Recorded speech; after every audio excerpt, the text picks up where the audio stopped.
여러분, 문재인이 19대 대선 후보 시절 자신의 공약인 공공부문 일자리 81만 개 창출에 대해서 기억하시는 분이 계신가요? 그 공약대로 올해는 누가 봐도 공무원 증원이 된다고 언론들이 먼저 난리였고, 그 기대만큼 문재인을 뽑은 공시생 가족들은 많이 설렜을 것입니다.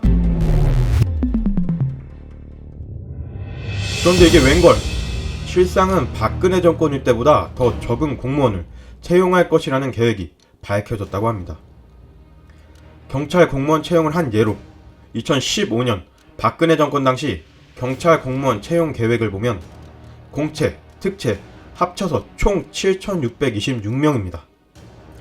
2018년 문재인 정권이 계획한 경찰 공무원 채용 계획을 보면 공채, 특채를 합쳐 총 3,599명입니다. 다시 말씀드리지만 박근혜 정권일 때보다 절반 수준인 3,599명입니다. 이게 웃긴 것이 문재인은 공공부문 일자리 81만 개 창출을 통해서 후보 시절 뭔가 엄청 많이 뽑는 마냥 국민들에게 소방관과 경찰 인력을 증원한다고 공약을 하였고, 기조연설에서는 인생 치안을 강화하기 위해 의무경찰을 폐지하고 연간 선발 규모 1만 6,700명을 대체하는 정규경찰을 신규 충원하겠습니다. 이 말대로 분명히 자기 입으로 경찰만 연간 선발 규모 1만 6,700명이라고 자신의 대통령 후보 시절 때 국민들에게 밝혔습니다. 또한 대통령이 되고 나서 문재인은 제72주년 경찰의 날 기념식에 참가하여 국정과제에 포함된 경찰 인력 2만 명 정원 계획을 차질 없이 추진할 것입니다. 이번에는 경찰 인력만 2만 명 증원한다고 얘기를 했는데, 다시 한번 2018년 문재인 정권에 계획한 경찰 채용 인원을 보면 3,599명입니다. 아니 이게 뭡니까?